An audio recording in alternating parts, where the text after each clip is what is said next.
मित्रांनो नमस्कार. कायदेशीर माहिती देणाऱ्या माझ्या YouTube चॅनलमध्ये तुमचं स्वागत आहे. आणि आजचा विषय धर्मादाय आयुक्त कार्यालयात अर्थसंकल्प सादर करणं बंधनकारक आहे. बरेच जण म्हणतात 28 की 29 फेब्रुवारी जवळ आली, बजेट सादर केलं पाहिजे, काय कंपल्सरी आहे का? तर मित्रांनो माहिती करता सांगतो की महाराष्ट्र सार्वजनिक विश्वस्त अधिनियम 1951 त्याला MPT कायदा म्हणतात. त्या कायद्यानुसार एक वैधानिक अनुपालन आहे. It's compulsory. स्टॅट्युटरी कंपल्शन काय आहे की लेखा आणि लेखा परीक्षा नियंत्रित करणाऱ्या थेट तरतुदी यामध्ये दिल्या आहेत, ज्यात 5व्या प्रकरणात ते समाविष्ट आहेत. आणि सन 1972 मध्ये दुरुस्ती करून अर्थसंकल्प लेखा आणि लेखा परीक्षण असं त्याला संबोधन केलंय.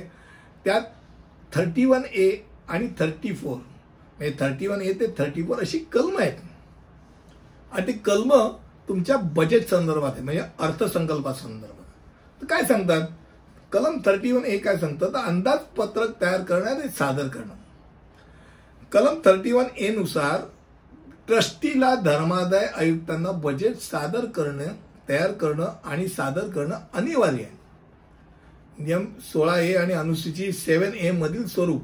आता पहिली गोष्ट ही की ट्रस्टीने इथे कुठे सेक्रेटरी, अध्यक्ष, ट्रेजरर काही सांगितलं नाही. नॉर्मल कोर्समध्ये बजेट हे ट्रेजरर सादर करतो, त्याच्यावरती सेक्रेटरी, अध्यक्ष आणि ट्रेजरर तिघांची सही असते. पण जबाबदारी जी आहे ती जबाबदारी ट्रस्टींची. आणि ट्रस्टी म्हटल्यानंतर तो अध्यक्षपासून ते थेट निमंत्रित सदस्यांपर्यंत सर्वजण हे ट्रस्टी असतात, हे डोक्यात राहू दे. दुसरं विशेष म्हणजे कंपनी कायदा 2013 मध्ये त्यावर कंपनीवर बंधने येतात. महाराष्ट्र सार्वजनिक विश्वस्त कायदा थेट ट्रस्टीला संदर्भित करतो, ट्रस्टला नाही.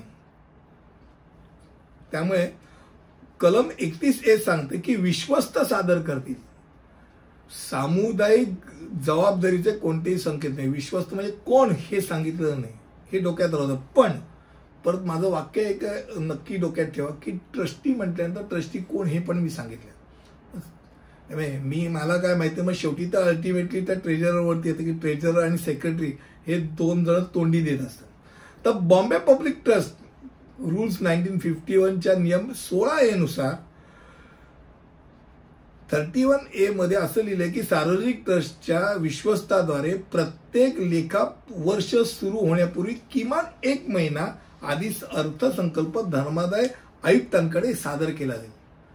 म्हणजे लेखा वर्ष सुरू होण्यापूर्वी किमान 1 महिना. लेखा वर्ष सुरू कधी होतं 1 एप्रिल, त्याच्या 1 महिना अगोदर. त्यामुळे आता जर 29 फेब्रुवारीचा जर महिना असेल तर 29 फेब्रुवारी, 28 फेब्रुवारीचा जर महिना असेल तर 28 फेब्रुवारी पर्यंत तुम्ही ते सादर करावं लागतो.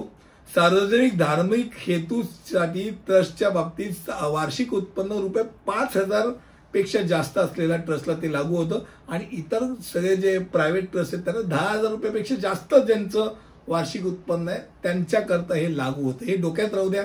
मला असं वाटतं की धर्मादाय आयुक्त कार्यालयात बजेट सादर करणं गरजेचं आहे का, याचं उत्तर मी लगेच तुम्हाला दिलेलं आहे की नक्कीच गरजेचं आहे.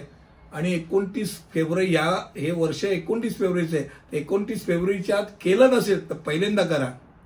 पुढच्या व्हिडिओमध्ये असंच काहीतरी घेऊन येईल. तिथपर्यंत इथेच थांबतो. धन्यवाद.